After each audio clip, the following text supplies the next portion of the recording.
and welcome to the program. This is Head to Head on UATV and I'm Oles Gerjuk. Ukraine is really at the forefront of a broad struggle for liberal democracy with various populist and authoritarian forces in the world right now.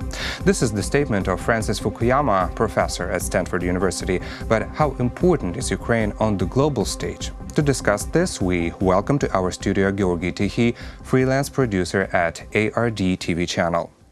Hello, and it's good to see you here again. Hi, nice to see you. So, in his speech at the Atlantic Council in Washington, Francis Fukuyama also said that the success of Ukrainians will be of great significance not only to Europe, but also to the world as a whole. Is there a possibility that Ukraine will become a starting point for some new global processes worldwide? It's hard to say yet, but I think there is hope that Ukraine can lead in finding ways to target and combat populism, because it's a global problem. In Ukraine, we have basically one of the variations of it, like of the same problem of populism. The only difference is that Europe faces mostly I would say right-leaning populism, which is anti-globalist, which is pro-nationalism, something like that. And Ukraine faces something more like a left-leaning populism, which is destroy all big businesses, big businessmen, like some hatred towards rich people and so on and so on. So it's a bit different, but Ukraine can lead, I think. Ukraine already showed some example in the past with combating fakes, because Ukraine basically was confronted with the problem of fake news much earlier than the Western world, well, basically in 2014. And Ukraine has found some ways to combat it, which are praised in the West, which are presented as an example. For example, in the latest book by Timothy Snyder, 20 Lessons of the 20th Century, there is a whole part of a chapter which is devoted to Ukraine, saying that basically when US faced the fake news problem in 2016, Ukrainians were laughing at us because they had been facing it for 2 years already, But and they have been much more decisive in combating it. But Ukraine has been talking about this for years, and what does it mean that the foreign community, the international community, didn't really believe Ukrainians? Yes, sure. First 2 years, it just didn't believe, and it was very hard to convince that what Ukraine says is actually true, and it's sometimes quite strange to see, like 3 years later, 4 years later, suddenly the response, not only response, but just coming to some conclusions which were obvious here for 3-4 years. And that's why what made like many researchers praise Ukraine for decisiveness and finding new ways to combat this problem, finding new ways to curb fake news. So what are the new ways to combat populism and, as Fukuyama said, authoritarian forces? Yeah, that's the thing. We don't know yet. No one in the world has found yet the solution? A solution which would be workable, which would be effective. But we can be at the forefront. We can invent something which would be an answer. My take is that you cannot change populists. You cannot force them to not be populist or not to use populist rhetoric. What you can do is you can actually change the society in a way that they don't find a base for their populism. That is possible. It's maybe a longer, more difficult process, but it's also possible. In Ukraine, there is a few initiatives actually targeting it. One of it is Ukrainian Crisis Media Center has started a big, broad civic initiative, which is called You Choose Info, which is actually targeted at combating populism and basically basis for populism in the society, which means critical thinking for the people, ability to check the news. Does it educate people how to do this, you mean? This platform educates people how to do this? It educates with articles, with some quizzes, with some videos of prominent people who joined the campaign and say that we are against populism. We don't believe any promises of, I don't know, like easy, great life in 50 days or whatever, or someone is guilty, has to be kicked out and everything will be all right, or some, you know, some simplifications of the real picture of the real world and so on. Are there any life hacks and recommendations how to distinguish some populism? Well, basically populism, the difference between political leadership and populism is that leaders lead people, while populists are led by moods. They are led by moods. They are basically, it's the public opinion which leads them, not the other way around. They adjust themselves and their speech to public opinion, basically. Sure, and this is, why is it actually dangerous? Because it means zero strategy. We just adjust to today's wishes and moods of the people. And it's basically easier, of course. You don't take any responsibility in acting. You just follow the current mood today, and tomorrow it changes, you change. That's what we see in many capitals today in the world, and it's really scary. We have to understand that it's a consequence of unemployment, of globalization, of economic crisis of 2008, 2009. So it didn't just emerge from nowhere, the problem of populism. It's a consequence. So we have to, of course, target the reason, not only trying to deal with the populism itself. Well, also the stumbling block for Ukraine to prosper is an ongoing conflict in the east of Ukraine. In your opinion, how does it influence the Western world? The conflict in Donbass, you mean? Right. Well, it influences in a way that no one would predict, probably, that in 2018 we would find ourselves in this point where basically most of the commentators in the Western media speak about the Cold War, new Cold War. And it's actually what we see now, that there's been the biggest expulsion of Russian diplomats in decades, probably in history, basically. The concerted expulsion, which has never happened before. And this is a bit strange position for Ukraine itself, I think, because in the previous Cold War, Ukraine found itself behind the Iron Curtain, together with Russia, together with Moscow. So on that side of Iron Curtain, it's quite a uneven and strange situation when the same structure, the same Cold War is played out with Ukraine being on the other side of the Iron Curtain, on the side of, on one side was the West.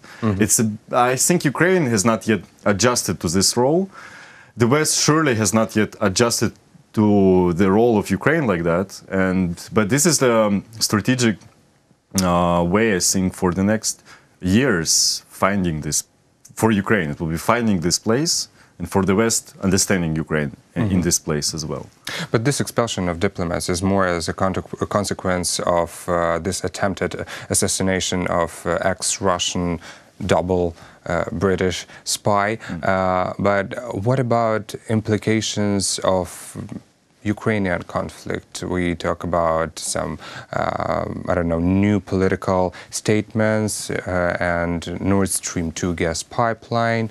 So what is the atmosphere in particular, let's say, in European Union? I would say that it changed a bit in the last half a year or so, because many in Ukraine don't understand this division. With a more hawkish US administration, which has provided lethal weapons to Ukraine, which has backed Ukraine much more than the previous administration, which appointed a representative who is much more directly speaking, like Kurt Walker, who doesn't really go on compromises with the Russian counterpart. It can all lead to certain division on Ukrainian policy between the US and the EU. And I think we already see it a little bit, and this division can grow deeper. It's a bit of a dangerous thing, I think, for Ukraine, for the unity of the West, which in Ukraine some people don't understand really. The Nord Stream 2 pipeline is extremely dangerous for Ukraine. Not only for Ukraine, for the EU, European Union for too. the EU. And so it's a great leverage, basically. No, basically, if we speak frankly and call things their names, when Nord Stream 2 is operative, Putin receives green light in Ukraine. Green light. And not only probably in Ukraine. First in Ukraine, but of course then it will affect later Germany as well, and others as well. So There is no way to explain it. But at the same time, Germans are the strongest supporters of this Nord Stream 2 gas pipeline. Why so? If they do realize that this is the direct threat from the Russian Federation. Sure, business, economic interest is higher than absolutely reasonable political interests. But the security reason also, and security reason. Yeah. So this is, you're asking me, I don't know. I don't know. We will later, I think, we'll find out. I think, of course, Russian influence, economic and business influence is very strong in Germany. And of course, an amount of efforts put into building this pipeline is enormous.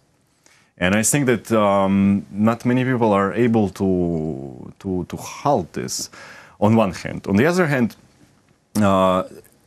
there is another strange situation right now, because Ukraine has won against, Naftogaz has won against Gazprom in Stockholm. And Gazprom refuses to pay the money that it lost. It actually opens the way for Naftogaz under New York Convention to block and arrest assets of Gazprom in the EU, which includes Nord Stream 2. And actually, I think that Ukraine may go to this step, even till such step, to just basically arrest this pipeline. And it will have a legal right, actually, to do this, if it proceeds. But does Ukraine plan so?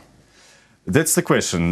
We see the latest president's statement last week, which was very harsh and very critical and very strong. Actually, we not often we see such strong statements which go contrary to German statements from Ukraine. But the Ukrainian president allowed himself to make such a statement. I think he makes it because he has some basis for doing so. And we will see, of course, he goes to Germany on 10th of April. They will be able to discuss. I think it will be one of the major topics to discuss in Berlin of President Poroshenko and Chancellor Merkel.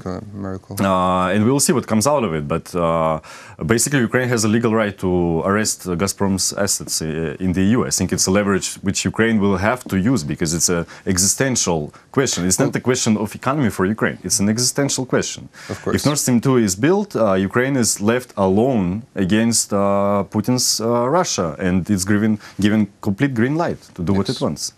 And now I want to quote also the Ukrainian ambassador to Austria, Alexander Shcherba, who actually wrote in his article that the real interest of Europeans are now focused on establishing a new balance with Russia. It's a minimum, and as a maximum to enter the huge Russian market, which will not be prevented either by Putin's wars or human rights violations. So maybe not Ukraine, but another country is seen as the starting point in new global processes worldwide. What do you mean, Russia instead of Ukraine?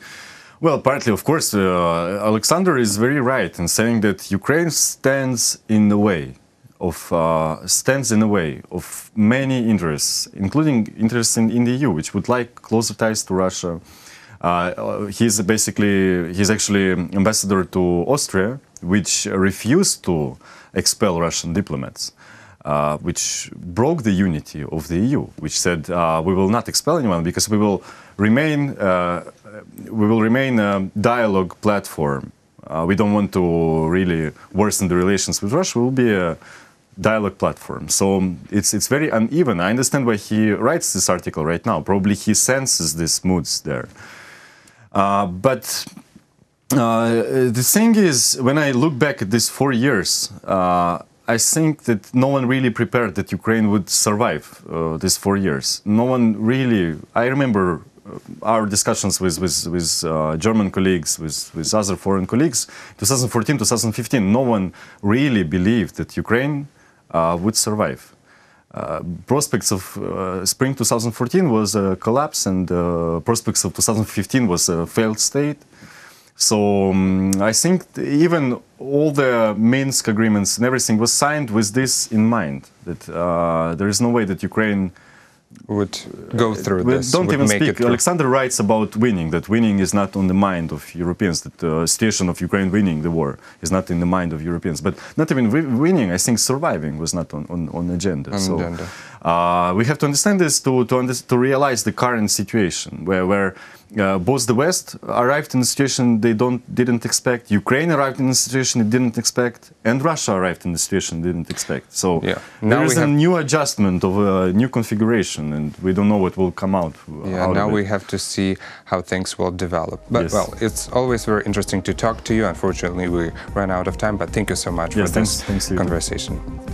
That was Georgiy Tikhy, freelance producer at ARD TV-channel. Thank you for watching Head to Head. I'm Georgiy Tikhy. Goodbye.